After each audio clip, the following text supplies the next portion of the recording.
Hey everyone, welcome to the Uniting America podcast, presented to you by braverangels. I'm braverangels National Ambassador and your host, John Wood Jr. This is your doorway into the movement to save the Republic, the movement to realize the dream of Martin Luther King. Join us. This is the movement to build a house united. For those in the know, when you think of the most profound moral, spiritual, and philosophical voices of the rising generation in the areas of race, politics, and society, it's hard to not immediately speak the name of Chloé Valdary. Chloé is a writer and entrepreneur revolutionizing the work of diversity and inclusion with a program called the Theory of Enchantment, an increasingly popular approach that leverages philosophy and popular culture in ways that humanize our differences rather than pitting our experiences against each other. It is based on a view of the world that centers the power of loving oneself as a bridge to more truly loving other people. We explore Chloé's relationship to theology and the idea of the kingdom of God. We also consider the strengths and weaknesses of major thinkers from Ibram X. Kendi on racial justice to Jordan Peterson on religion, and dig into the worldview of a young woman who many see as helping to reawaken the conscience of the age. She is a fascinating American, and one whom we are likely to hear from in the years to come. And now, Chloé Valdary. Chloé Valdary, welcome to Uniting America. It's so nice to see you. Thank you, John. Thank you for having me here. It is a special thing. You're somebody who, I suppose we've known each other for a few years now. We never quite get as many opportunities to interact directly as I tend to hope. But what's very true for me is that I, like many other people, have drawn deep inspiration from your work, from your commentary, and sort of from the space of consciousness, if you will, that you hold within a broader sort of heterodox landscape and a wider universe of racial and political commentary that so often resolves to sort of simple binaries and sort of irreconcilable sort of definitions of who we are to each other. I wanted to give people the opportunity to understand sort of the heart of your philosophy and perspective here, and to give you an opportunity to talk about the theory of enchantment, for starters, through that frame. But in a world in which so many of us look at each other and come to hard and fast conclusions about who the other person is on the basis of their political or racial label, how do you explain your way of looking at society and humanity? How do I explain my way of looking at society and humanity? That's a tall order, John, but I will try to do my best to sum it up. My way is simply to try to love people, which is a simple thing, but a very difficult thing to do. In my opinion, our incapacity to love one another derives from our incapacity to love ourselves. And if we can learn how to love ourselves unconditionally, then that will translate to love for the other. That's the gist of my philosophy. If you were to call it that, that's certainly the gist of Theory of Enchantment. I don't really see it as my philosophy.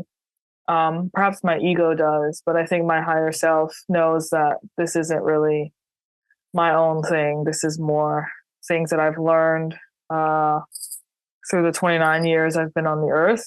And that's the essence. We have to learn how to love ourselves if we are going to be able to love one another. And that requires not just getting used to, but really welcoming the complexity of what it means to be a human being, coming to terms with the fact that there is no really objectified sense of self at the heart of what it means to be human. This is an idea that has been taught in many wisdom traditions from the East, more than from the West, I'd say, at least in recent memory. These are ideas that have come more from Taoism and Buddhism and perhaps mystical Christianity as well, but less prominent, I think, in Western philosophy as we know it, or as it is usually taught in schools. But I think that we have a caricatured sense of ourselves for a whole host of reasons, and we tend to stick to stereotyped preconceptions of ourselves. And those senses of identity give us security. And we tend to also project that view onto others. And when that view is challenged, as it will be, because that's what it means to be human, we tend to fall into insecurity, and we don't know what to do with insecurity. And oftentimes we will fall into defense mechanisms or utilize defense mechanisms, like projecting things that we don't like about ourselves onto others in order to deal with that sense of insecurity. But the heart of the matter is that we have to learn how to love ourselves and those in our communities.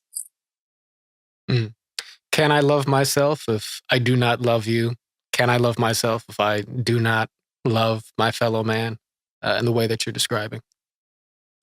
I would say no. And that's a great question, John. I think that there's this illusion of separation that exists between human beings.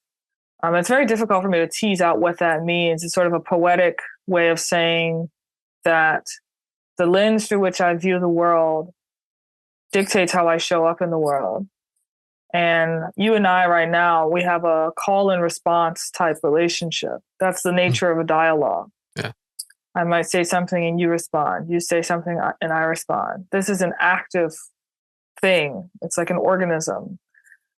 If I am in conversation with you and I am claiming to love myself without loving you, I am rejecting, or I am denying rather, the fact that there are aspects of you that are within me and vice versa. And so I can certainly walk about with that illusion, and that might result in certain inconsistencies in my walk through life. But in truth, it's certainly not the case that I can love myself unconditionally. And that's really the key word here. I can't love myself unconditionally if I am incapable of loving you. How does this truth show up in the theory of enchantment? Methodology is not quite elegant enough a term for perhaps what you do, but tell us a bit about your work and your methodology in connection with these principles. Yeah, and I don't have a problem with that word. Method reminds me of like dojo or training, and I do see the work that is done in theory of enchantment as a kind of martial art dojo, perhaps more on the spiritual level than on the physical level. But yeah, that methodology, the container includes workshops. So companies will come to theory of enchantment, schools will come to theory of enchantment, wanting to learn how to do this. And we will either engage them through workshops that are, 90-minute rounds or full day rounds, or we'll do that. Plus we'll engage them with our online curriculum, which is a longer experience, a longer training. It's 25 lessons. Each lesson is really a diving into the self, an attempt to teach people how to learn to get in right relationship with different aspects of themselves, start to see how their selves have been conditioned and cultivated, and, the impact of their parents, the impact of any baggage they might be wrestling with, holding, the impact of the ways in which they show up in terms of trying to love.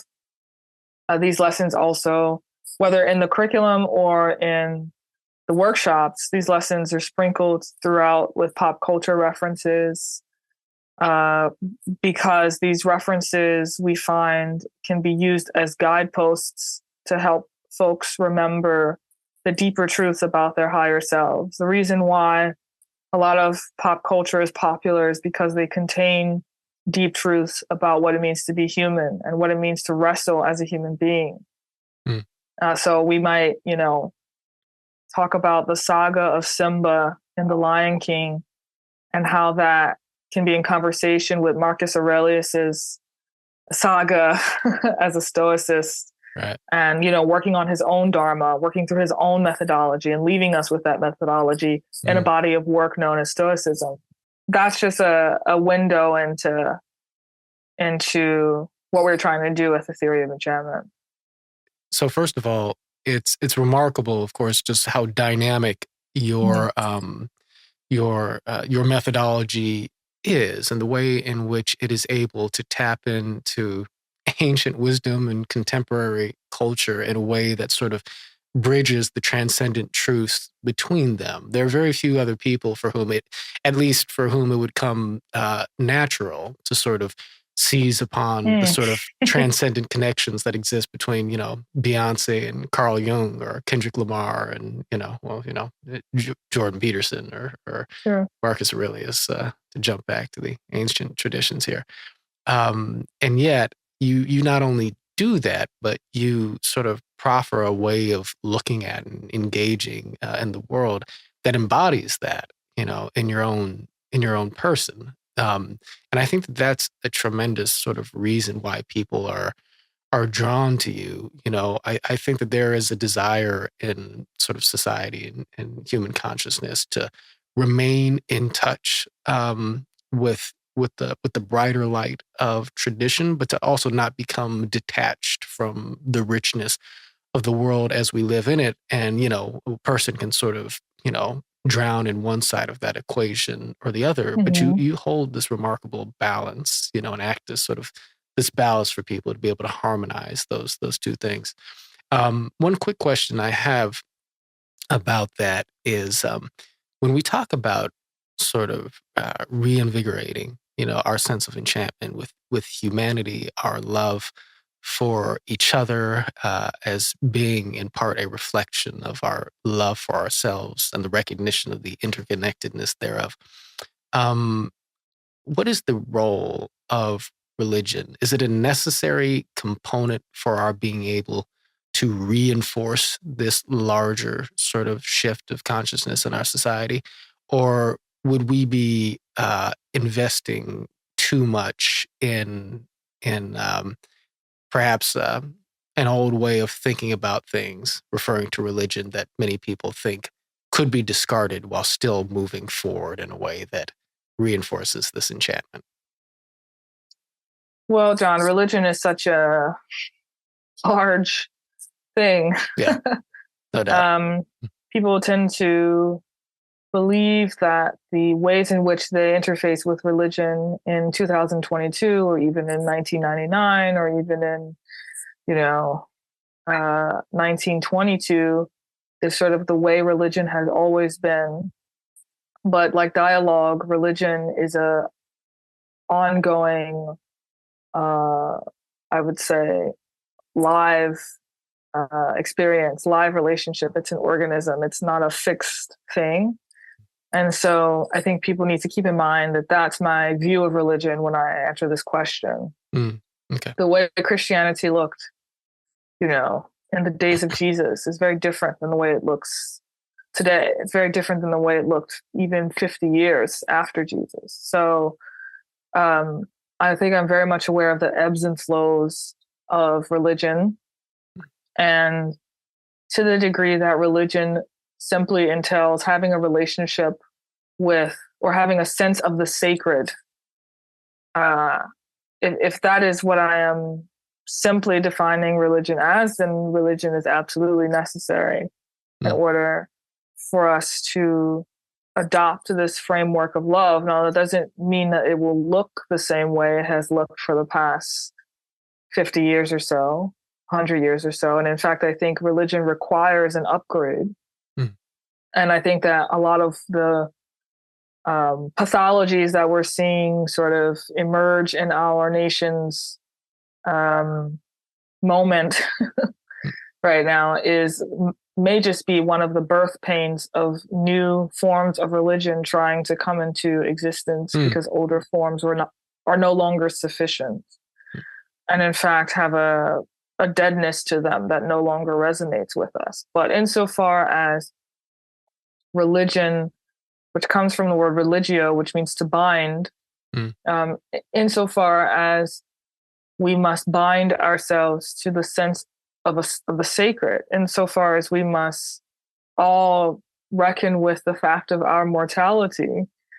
And I think as long as we are mortal, there will be a sense of the sacred.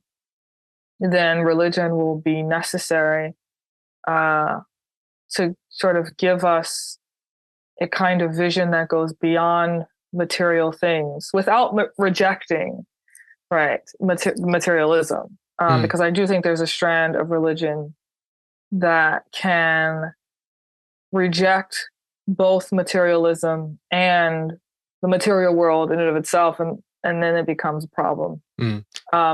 But I think that the saying that man does not live by bread alone is true. And I think we are hungry for something beyond that material bread, something that shows us that our lives have meaning and purpose, and gives us a sense of inner peace and contentment with our journeys that each of us has to take as human beings. And again, that journey is essentially our wrestling with our mortal frame. As long as that is the case, and I think that is fundamental to what it means to be human, religion will be a binding of ourselves to the sacred, I'll say, will be not only necessary, but required in a deep and profound sense of the word, in order for us to, I think, become our higher selves. I do want to ask you a bit about materialism, but before I do, would you care to say anything about in an era where, somewhat to your point, increasingly many people describe themselves as non-religious, but also spiritual and not necessarily religious. Can you say anything about any imprint that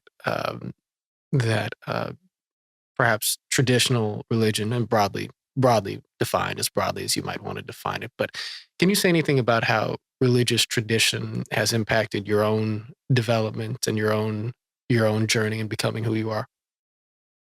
Yeah, so I grew up in a home that was very much into the idea of the kingdom of God as a thing to aspire towards, as a thing to look forward to.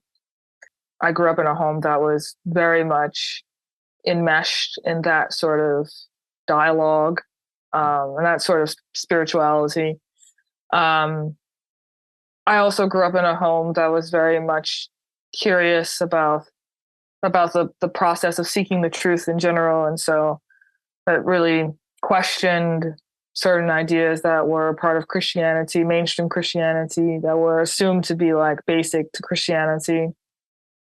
Basic traditions and rituals like Christmas and Easter were questioned, and rituals like Rosh Hashanah and Yom Kippur, which come from the Jewish tradition, were embraced. So there's both, I would say, two themes. One is seeking the truth and the pursuit of the kingdom of heaven or the kingdom of God, this very powerful idea that was at the center really of how my family sort of like arranged its entire routine.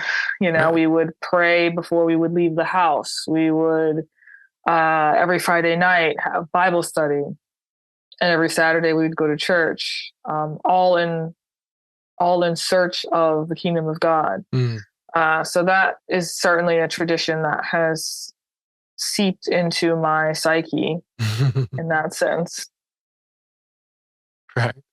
That's a thread I'm very tempted to pull on a little bit more. You can if you want. Yeah, well, I'll just say just sort of about myself briefly that I guess I probably haven't talked abundantly much, even at this point in my sort of career, as it were, as a public intellectual or political figure, or however you would put it, about sort of my larger religious orientation. But I resonate very deeply with this idea of the kingdom as being something to sort of look forward to, as something that sort of exists as kind of the horizon,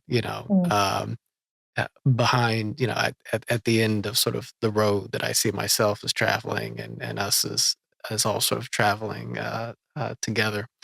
And yeah, I guess I'm wondering, is this a consciously animating principle for you still? Or is it something that you would sort of see as kind of uh, having established a bit of a mental habit for you early in life that just happens to maybe still be rolling in some way, even if you don't take that idea quite as seriously? It sounds like you asked me, is this idea alive for you, or is this idea alive for you and you don't know it?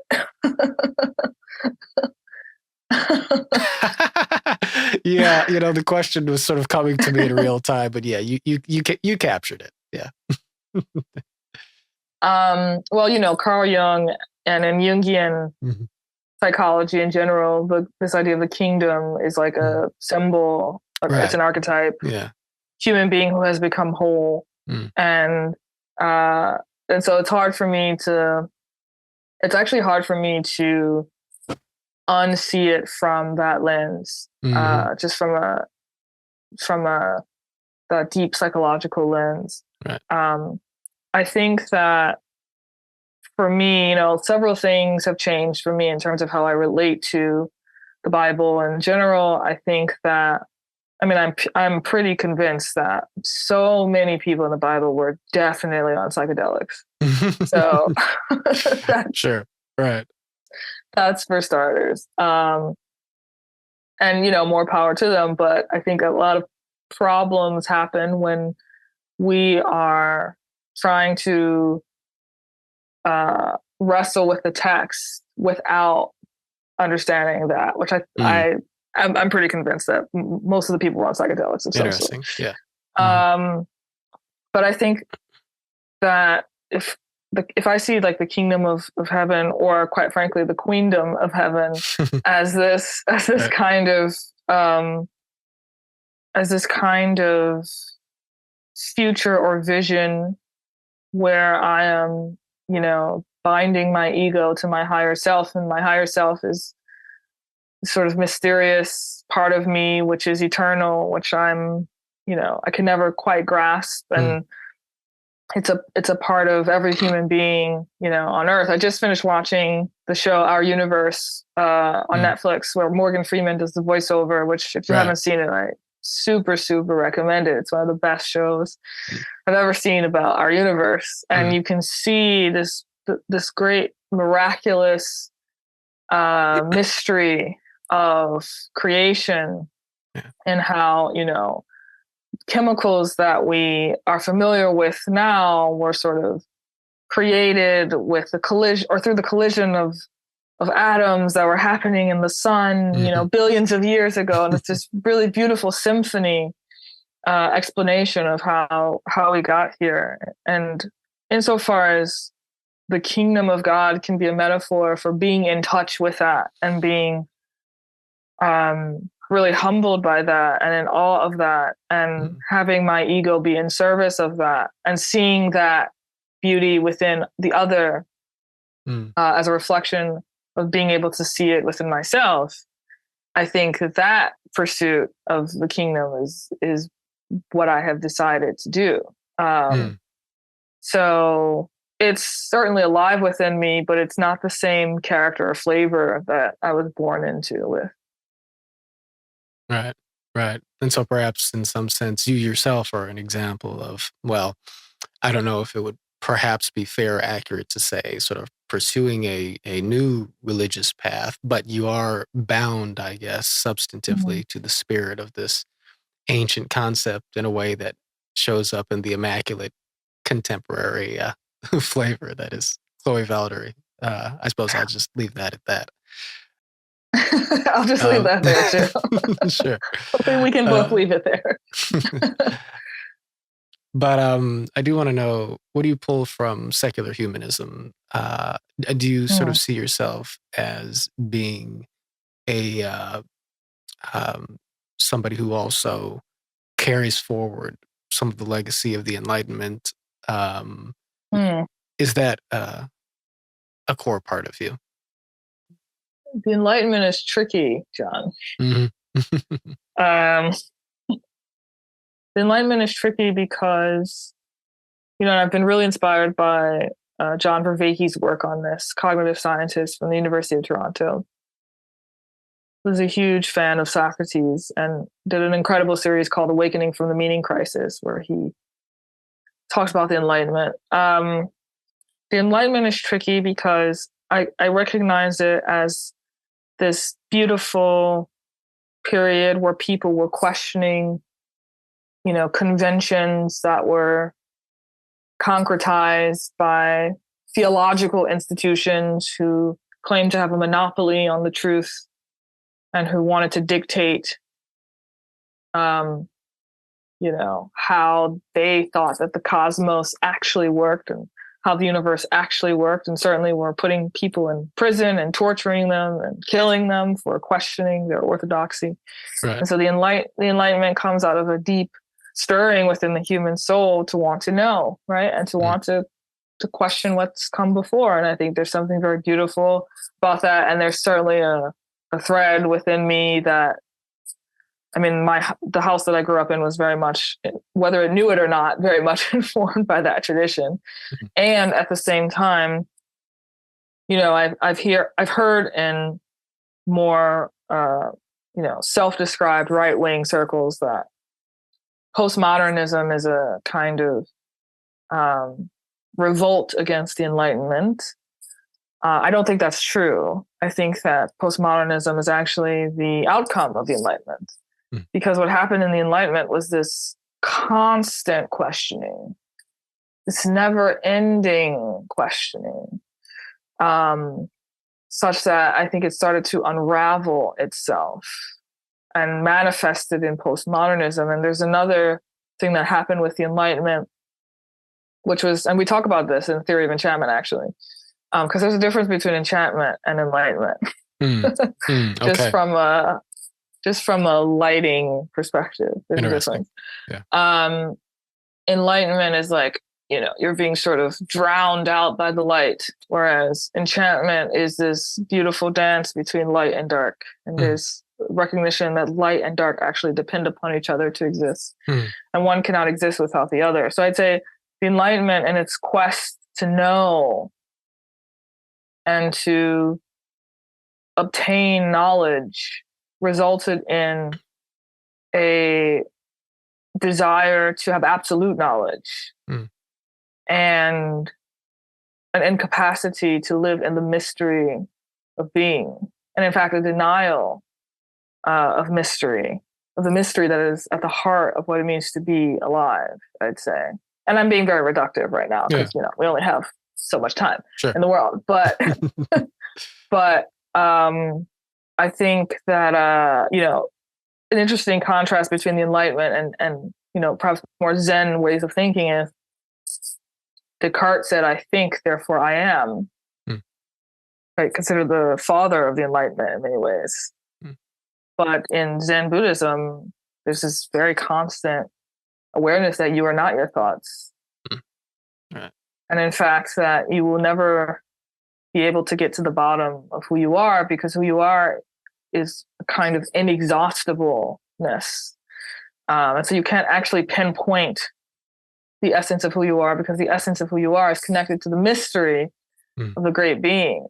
And I think that in its quest, or in their quest for absolute knowledge, many folks in the Enlightenment ended up trying to exercise themselves of something that they never can, which is that great mystery. And so I think the project that I am involved in is the task of reconciliation with that great mystery, which has been denied, rejected. I mean, and that great mystery can be in some ways symbolized as not enlightenment, right? But darkness. Another word for the unknown is darkness. And if you're trying to grow a plant, you have to put a seed into rich, dark soil, right? Yeah. and there has to be some light, but you can't like overwhelm it with light, because then the seed won't grow. And so there's this beautiful mixture of light and darkness, that which, when coming together, brings forth new life. It's the two together that brings forth new life. Mm. So that's a little riff on the Enlightenment. Well, no, I appreciate that. And what is coming through for me here, I suppose, is the sense that perhaps we can say that in your in your formulation and juxtaposition here, that we can sort of pursue truth through enlightenment, or we can pursue truth through enchantment, but perhaps the truth that we come to by those paths is not quite the same. I guess the way I might say it is to say that on the one hand, there's certainly a desire and perhaps some utility in sort of deducing our way towards truth of a material kind. And in some sense, everything can be, well, at least sort of approximated through a material explanation. And of course, there are people who see all things in material terms. And I oftentimes think that without those sorts of people, we wouldn't have the progress that we've made in science and technology. Certainly. And right, just sort of, you know, cultivating the potential of the raw material of reality. On the other hand, it seems to me that transcendent truth, I think the truth of enchantment, is something that kind of requires us to understand how it is that the pieces of human nature from person to person and tribe to tribe carry with them the potential for us to experience the fullness of what life is when we love each other, when we have reached that place of goodwill. But that is only possible to reach if we accept the light and the dark within one another and within ourselves, and arrive at that point of reconciliation, which the end point of which is the beloved community, the terminology of Martin Luther King Jr., and the philosophy of nonviolence, which is echoed, in my opinion, by so much of what you say. And so but I guess sort of seizing upon that, that dichotomy there, I do want to take us into the landscape. I do want to take us into the landscape of sort of contemporary intellectual and political discourse here. Let's do it. Yeah. Well, yeah, let's do it. Let's go into the danger. I've been hovering, John. That's all right. No, I wanted to take our time before we, like soldiers jumping out of a Black Hawk helicopter, into the battlefield. I want to really relax before we went there, because I want to go ahead and sort of litter the landscape a little bit with names we know: Kanye West, Ben Shapiro, Jordan Peterson, Lex Friedman, Ibram X, Kendi, Robin DiAngelo, so on and so forth. Oh man! But let me offer, let me offer sort of a grand kind of formulation here, but it won't be as long-winded as I'm capable of being here. We certainly exist at the intersection of, sort of a collision of movements in American life today. And of course, American democracy has long been fraught with social movements, and it just seems like they continue to multiply. But I think that wherever we're looking on the spectrum of social movement, it seems to me that there is a spectrum or along which some people are seeking absolute political victory in terms of power, left and right. And then you step inward from that and you start to engage people who are seeking victory in terms of power, but also see some pathway towards some reconciliation, or at least relative amicable peace between parties who are different but might have some deeper things in common. And then I think that further inward from that even, you have some folks who are seeking to the greatest extent imaginable a true and total reconciliation between warring factions across our political landscape and tribal divides, even if it's not 100% possible in any given moment, that nevertheless at all times is the horizon, is the kingdom, is sort of the true north, is trying to find our way to that beloved community and not a priori considering anybody to be inadmissible to that insofar as we all have the potential within ourselves for sort of true and deeper redemption. For myself, I plant my flag there, that the beloved community is the goal. And I certainly regard you as a kindred spirit in that way. But I'm wondering if, first of all, if that larger formulation sort of resonates with you, and if you would if you would place yourself along that spectrum in any particular location. Well, this is tricky because, I mean, certainly the third category strikes me as true, and simultaneously, I don't seek utopia. I do not seek banishment of darkness. Right. And I think that this is something that has been a part of a certain particular strand of Christianity for a long time.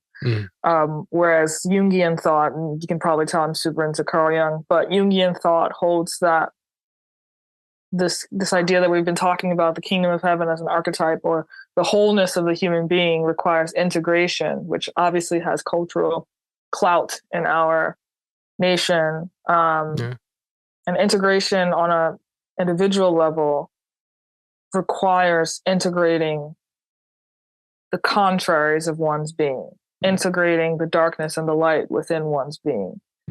Not the banishment of the darkness, which isn't possible because of that mystery that will always be a part of what it means to be human.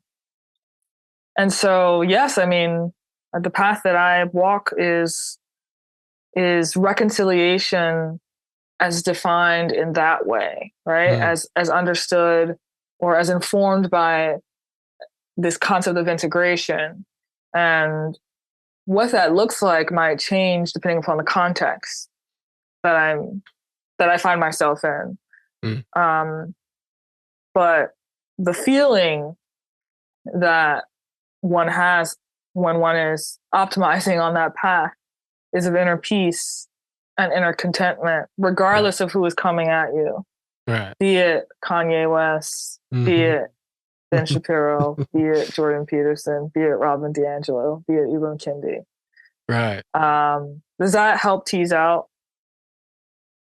Well, yeah, it absolutely does. And let me just say that, I do share your concern and even perhaps sort of aversion to sort of striving towards utopian endpoints, if you will. Scriptural, biblical theology is interesting because you simultaneously get this vision of the kingdom of heaven as something that's sort of grand and coming and societal sort of destiny and so forth. And yet, Jesus also says that the kingdom of heaven lies within you. And it seems to me that therein is that sort of internal peace that you've made reference to. And that's something that unfolds on the journey. The reason the horizon metaphor, I think, is useful to me is because, it is this line for which you strive. The direction is clear, and yet you can never actually reach the horizon because the horizon itself continues to change. It sort of moves with you, right? And yet you are coming closer and closer all the time as you seek it. But the world is round, Yeah. And so, the journey in which you find the kingdom, so to speak, to at least use it metaphorically here, is one that goes on and on and on, and yet there's still a vision for what it is, right?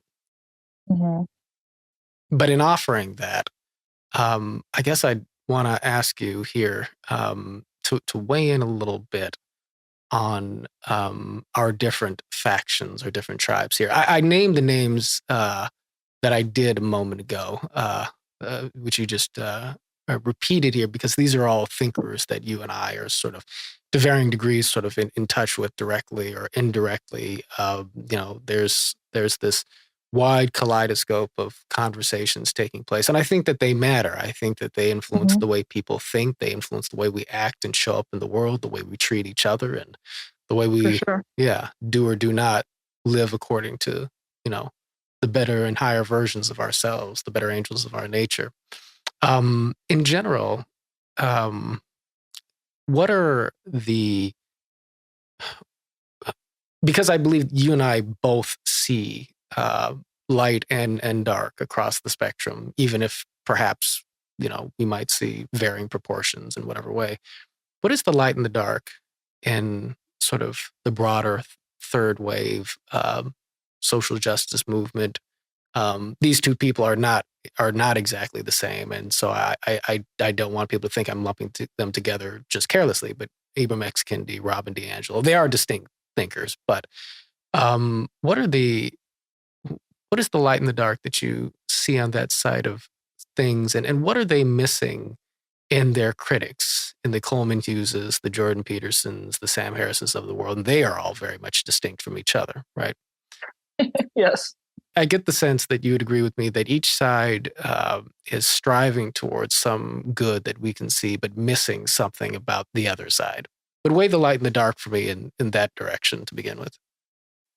Yeah, I mean, I think both Ibram Kendi and Robin DiAngelo, from what the limited information that I know about them, have experienced incredible pain and suffering in their personal lives. Have struggled with a sense of self-worth, as we all have in our personal lives, myself included, and are seeing how that plays out amongst different groups, particularly within the American fabric, and are trying to find solutions to alleviate that pain and suffering. Right. And so I think that's the light. I think that the darkness, this is ironic, but the darkness, because, when I hear darkness, I hear the unknown. Right? There's no moral connotation I necessarily attached to darkness. Right. This is also a failure of the Enlightenment. But anyway, Right. So I just hear the unknown. And the unknown is full of both good and bad, let's say. Right. But to use the term that you just used, the shadow. The shadow in this faction is that I think they are seeking utopia. Ibram Kendi, when he pursues what he calls equity, and he says that, differences in outcome are a reflection of fundamental inequality or fundamental immoral discrimination, let's say. I think that baked into that premise is the notion that we could ever achieve a world in which everyone had the same material outcome, which in my mind is neither possible nor desirable. Right. Think about darkness and light being aspects of the same thing, is that, you might see me and I might be struggling and I might be, let's say, very, very depressed, which I have been in the past. I might be struggling with depression, and you might want to immediately alleviate me of that. But what you might not know is that in my process of going through that and wrestling with that, I discover my own light. And if you would have simply taken it away from me, but via policy, right, public policy or otherwise, you might have actually robbed me of something very important that I needed to go through in order to see and hold and behold my own light. And so this goes, I think, beyond the material aspects of what gets sort of focused on in a lot of our political discourses. And I think that both Ibram Kendi and Robin DiAngelo have, in many ways, focused on trying to raise material equity for people from disadvantaged groups in order to help us heal again. And that's where the light is. But I think thinking about the African American experience in particular, I think that let's say tomorrow we wave a magic wand and we get reparations. Right. Yeah. Just let's entertain that idea from a societal policy lens. Mm-hmm. It might happen one day.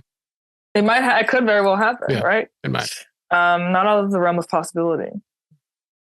If we haven't mourned our historical traumas, if we actually haven't taken the time to sit with our sufferings and mourn and go through a period of grieving and mourning, man does not live by bread alone. Yeah. Right? There's no amount of material equity that could be given to us that would fill the gap or fill the hole that needs to be healed, and that can only be healed by kind of collective mourning. And my sense is that both the Ibram Kendis and the Robin DiAngelos of the world have not wrestled or talked about really that emotional piece. So that's like very briefly speaking, what I would say is the light and the dark of that sort of faction. Right. And so, so you've addressed, sort of one side of this coin. And I'm curious to hear you weigh in on the other. I think that certainly, you and I have, I think, drawn real inspiration from the example of Jordan Peterson and so much of what he's talked about and offered over time. And, Ben Shapiro is not somebody I have much of a relationship with, but I've met him a couple of times and I've covered him quite a bit. He's a remarkable entrepreneur, media entrepreneur, as well as a very capable thinker and polemicist. And so, we've seen over the Daily Wire, Peterson and Shapiro have sort of joined forces. And, there's this. Yeah. Big mistake, by the way, but yeah. Well, feel free to elaborate on that, or maybe that comes into the response here. I do think that, many people would say that they make a strong case against the weaknesses or maybe even moral deficiencies of sort of the social justice left. But, and I say this truly with love and respect here. I really do. I don't think that their approach is quite your approach, or if I'm being honest, my approach for that matter. But I'm wondering how you evaluate it. Where's the light and where's the shadow, and in the way that, perhaps, Peterson and Shapiro and in particular, and there are others who can fall into that larger hemisphere. But where's the light and the shadow in the way they're engaging, prosecuting the culture war, I suppose? Yes, I've spoken to both Ben Shapiro and Jordan Peterson. I think that both of them, come from this Enlightenment tradition where there's this desire to quest. Questing is sort of like the root word of the word question, right? So they're questing for the truth. I would just say very quickly that I imagine both of them would also identify themselves as critics of the Enlightenment tradition too. I'm not saying you're wrong. I'm just finding that as a little bit of at least an ironic observation, but yes. Well, I mean, I would be curious. I think in the wake of postmodernism, though, I've heard them defend the Enlightenment. For sure. With vigor and, but I'm sure they would have their critiques as well. Right. Yeah. But in a broad sense, if you think about the Enlightenment as this period in which people were questing for the truth. I agree with you. Yeah. Yeah, deductive reasoning, right? Yeah. I think that both Shapiro and Peterson do this. I also think like Peterson in particular, when he was I think when he was at his height was when he was sort of like waxing poetic about the Bible, the book of Genesis, maps of meaning, the Pinocchio story, how a lot of these stories that are deep in our culture,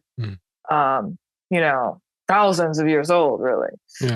Fairy tales, both ancient and contemporary, or speaking to this quest within the human being to become our higher selves. I think that Peterson was magnificent when he was on that track. I don't think Ben Shapiro was ever on that track, in my experience. And Ben Shapiro has many talents, as you pointed out. But I don't know if you've read the book "The Master and His Emissary" by Ian McGilchrist. No. It's very interesting. It's about the brain and the two different hemispheres of the brain, and how the left brain is very much deductive and seeing things in categories and pieces, and we need that to discern and to do all these things, and how the right hemisphere is all about seeing the full picture, and where the left brain sees things more linearly, the right brain sees things in cycles. And Ben Shapiro strikes me as the emissary in the context of the book, and the emissary is the left brain, but the master is the right brain. And so, my hat tip to his capacity to build a media empire and generate ideas and get them out there. But there's a kind of poetic sensibility that I always saw in Peterson that I never saw in Mr. Shapiro. And I think that there has, in this marriage, right, of the sort of Peterson world with the Daily Wire, I fear that Peterson's poetry will be lost to this sort of deductive reasoning central repository. I saw that he came out with a new series on Exodus, and I haven't seen it yet. Right, yeah. And he's in conversation with many other folks, Dennis Prager and others, yes. Right. But I noticed that not a single woman was on this panel. All right. Yeah. And yeah, you might be right. Yeah. I was like, that's interesting. It's interesting because I do think that we're in a time period where we're seeing what's happening in Iran and in other places, but in Iran in particular, I think we're seeing this kind of desire for the divine feminine to come into being and to take its place with the divine masculine. And can you give us just 20 or 30 seconds on what you mean by divine feminine for folks who don't have a developed sense of that? I can try. I know that's a big order. We probably should have hit that at the top, but that's okay. So think about yin and yang, right? Within the Taoist symbolism. Right. Yang is divine masculine. Yin is divine feminine. You can think of these as energies. Right. Yang is all about discernment and discrimination in the sense of being able to tell one thing from another. Penetration, there's obvious symbolism there. Yin, which is divine feminine energy, is all about the capacity to hold. Yeah. Right? Think about the womb. Think about what it means to nurture an infant, which is the capacity to hold, which is not the same thing as, let's say, just to give you a very quick example, let's say I'm angry. There are teachings in Zen Buddhism that say, can you hold your anger? Don't try to suppress it. Don't try to repress it, because it'll come out in unconscious ways. Yeah. Right? Can you hold it and look upon it compassionately? Because if you do that, what you'll discover is that these are simply energies that are oscillating within us, back and forth, to and fro. And if you can hold it and breathe through it, you will find that energy of anger can actually transmute into another energy. But if you're trying to suppress it, then you won't experience that. And so divine feminine energy is really about the capacity to hold and to nurture and to be with what is, such that what is can transform naturally. And thus there's a feminine virtue that is missing, perhaps, in the way in which, some of our friends and sort of, broader associates are sort of pursuing, their quest here to sort of vanquish the lies of their enemies as it. Yeah. Well said. Yeah. You and I always have another conversation coming, so there'll be opportunity to unpack these more. But I'm glad that you made that point because, I, in myself, seeking to be somebody who is pursuing, hopefully not in a misguided utopian way, but who is pursuing sort of an expansion of the breadth and a deepening, of the of the spirit of reconciliation in our politics, in our discourse, in our understanding of one another, being able to sort of see clearly, the things that we are all missing in our approach. And I'm sure that I'm missing quite a few pieces in my toolkit here, to be able to identify the things that we are missing so we can complete them in each other is sort of the goal for me. But I was also struck by your commentary on poetry, sort of, missing the poetry and making, the moral arguments. One person who is long considered to be a poet of our age. Great segue, John. Wow. Just the smoothest. I guess you know where I'm going. Right? Thing I've ever seen. Well done. We all have our talents. This is mine. Is someone who I suspect a fair bit about, which is Kanye West, the artist formerly known as Kanye West. Yay. Yeah, very different path from Prince. Very different path from Prince, yeah. Right? But in line with some of what we've been talking about here, I mean, he's clearly a person who's experienced a great deal of pain in his life. And part of what I think I've observed is sort of the capacity of the broader political universe we do this to people all the time, but in a very specific way to this one individual who seems to be, for better or worse, the avatar of so much in our subconscious here. Sort of the weaponization of Kanye West's pain. I've seen it on the left, going back to the days in which, he was saying, George W. Bush doesn't care about Black people and so forth. And, and I remember when he said that, Mike Myers uncomfortably squiggling, squirming next to him, and, Kanye's, anger and pain was something that sort of, made him a voice for folks who felt similarly, even if it seemed to me at the time that he wasn't taking an altogether, nuanced view of sort of the forces he was speaking against. And yet, over time, Kanye has come, as far to the other side of things, conventionally speaking, as you could ever seen anybody, any public figure travel. He's done that, though, while holding on to this immense cultural cachet, which he's been spending like crazy, right? Losing his old fans. And yet his cultural impact on American society is so indelible that he's still, even at this moment, you can't pull your eyes away from him, And what he's achieved, interestingly enough, is he's become an authentic voice. When I say authentic, I don't mean that he's right in the things he's saying necessarily, but he's become now a vessel for the pain of an entirely sort of opposing spectrum of Americans, Right. White people who feel like, they are being replaced, that they are being censored and rejected and marginalized by mainstream society.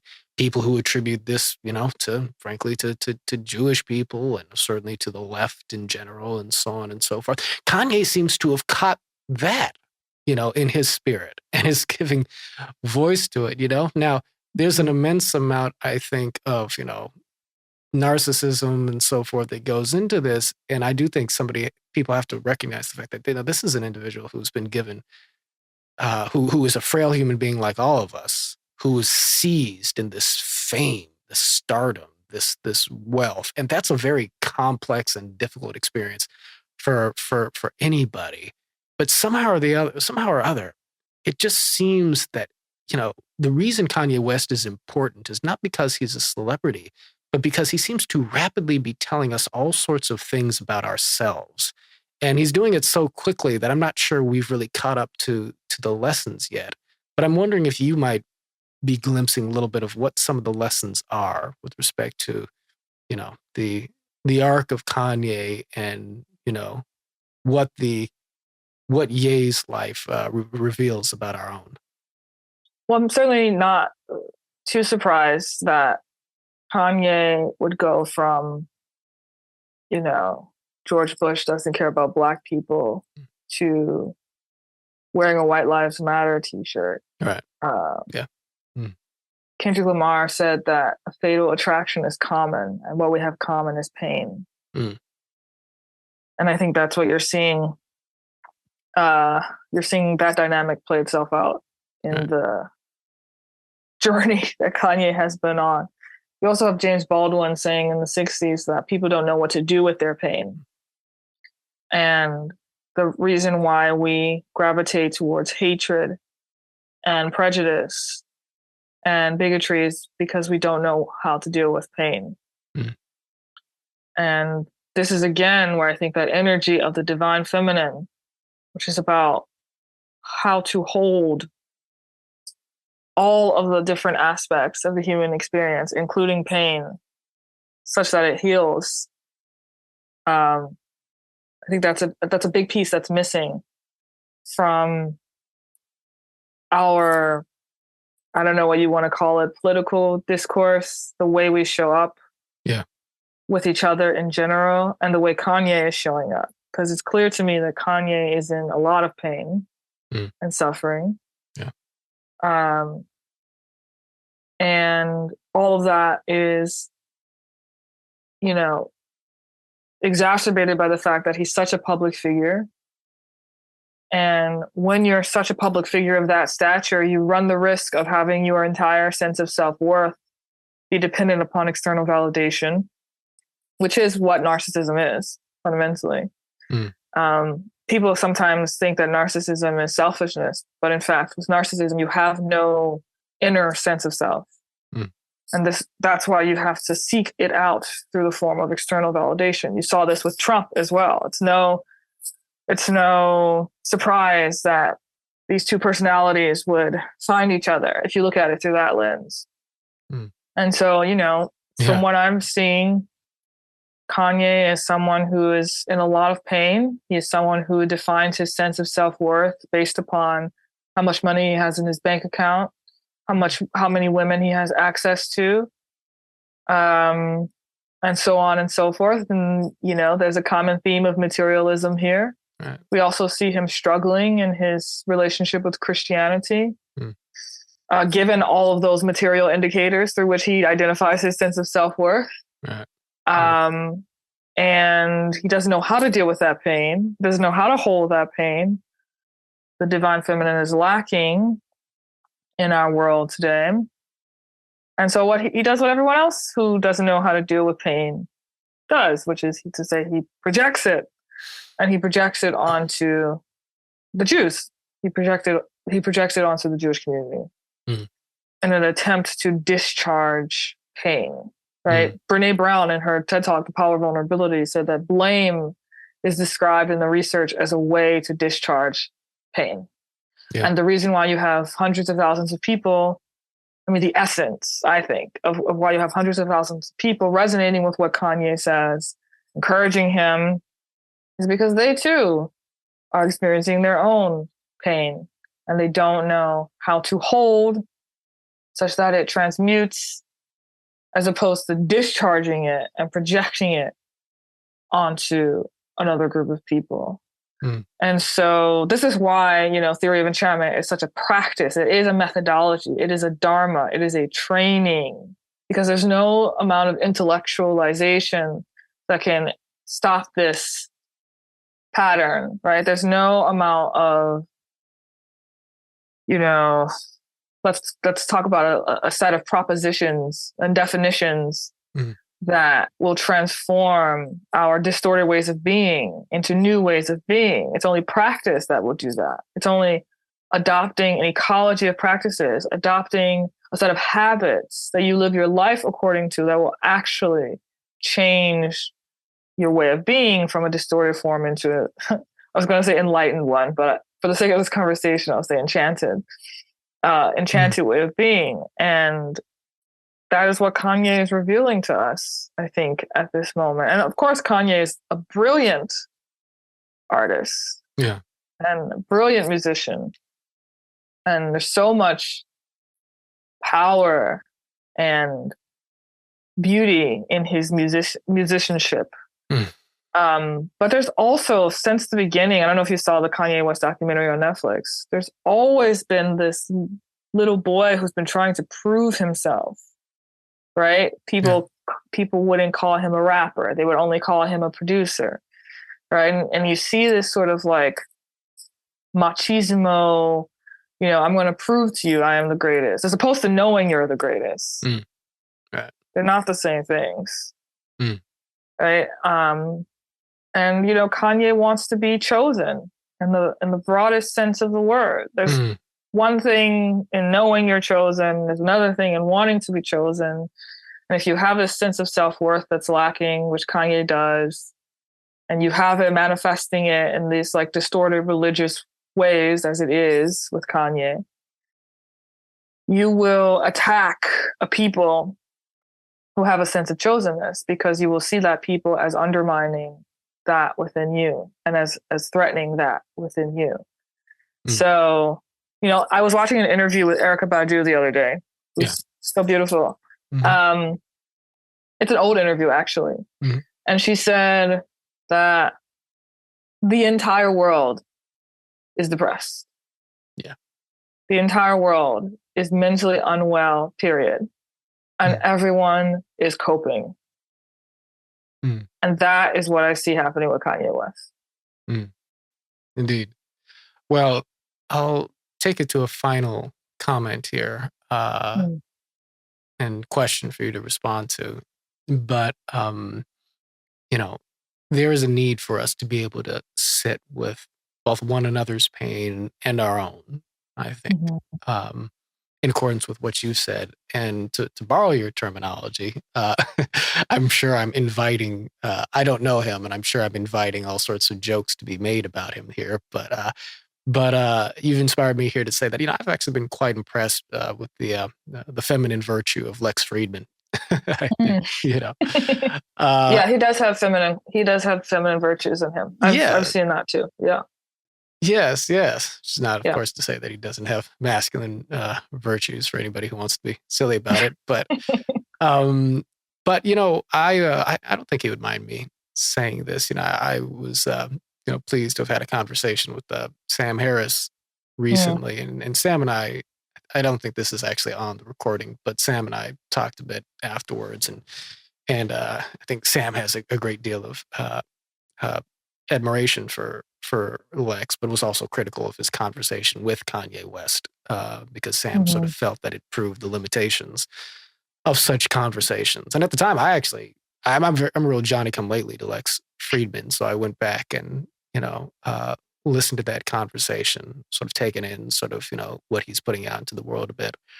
And I was actually very inspired by his conversation with Kanye, simply because he demonstrated an extraordinary capacity to sit with real pain, his own pain, because Kanye was wounding him. Kanye was saying things that were fairly blatantly, certainly as Lex was receiving them, anti-Semitic, right? And the vast majority of other people, when stung in that way, would get up and leave the table or blow up at the table and turn it over. Or the other possible response is a person shrinks into oneself and betrays their own principles by not giving voice to their frustration or even their anger. But it seemed that Lex was able to sort of take that, transform it into an honest expression of his intense disagreement, but leaven deeply with love and compassion for the good that he saw in Kanye West in real time. I thought that was an extraordinary example, and I raise it because as I look at sort of the landscape of movements here, I mean, I think we come to a reckoning with social justice. We come to a reckoning with civil liberties and freedom of speech. And they're not really a fixed endpoint. Again, like the horizon is ever in front of us. And I think that there are competing goods here, which we can only, sort of inexorably reconcile over the course of things, But again, at the heart of what I believe is this idea that, in pursuing the beloved community, we increase our aggregate capacity within to accomplish the things that you've described here, to build up an inner peace within ourselves that is closely sort of interwoven with our understanding of the deep dignity and beauty that exists in those who are immediately like us politically and those who oppose us politically and socially, that we can progressively grow towards one another, right? Without papering over the things that divide us. In fact, by integrating, the difficulty and tension that exists in those differences. Many people do not believe that sort of consciousness can scale up, But I look at Lex, and frankly, I look at you, and I look at what we're building at braverangels and what so many others are doing, and it makes me believe that there really is a bright day on the horizon, and it won't be a utopian endpoint. There'll be the history continues with all of its struggles and all of its pains. But, I have a beautiful vision of an America that is reawakened to the beauty, of the wide stretch of humanity that exists within it. And I'm wondering, do you have an American vision, if you will, a vision for, what is beautiful and can be more beautiful, in this country, that sort of flickers on as a picture in your mind when you think about, just the good that tomorrow could bring? What does the America of tomorrow look like in the imagination of Chloé Valdary? It looks like what America has always aspired to, which is e pluribus unum, out of many one, which is true on the individual level as an aspiration, right? That's that integration that I spoke about earlier. It's true on the societal level. Can we have different cultures, different creeds, different peoples of different backgrounds with their own traditions and their own ways of being, able to come together and also maintain a kind of unified sense of being? Can you have the many and the one simultaneously, which is the very nature of the divine? Yeah. Well, Chloé, thank you so much for joining me. And thank you for Uniting America. Thank you for listening to Uniting America. If you'd like to support the show, you can do it by subscribing on YouTube and on your favorite podcast platform and leaving us a positive rating, review, or suggestions. Follow me on Twitter, Facebook, and Instagram, and tune in for more content. And learn more about the movement to depolarize America at braverangels.org.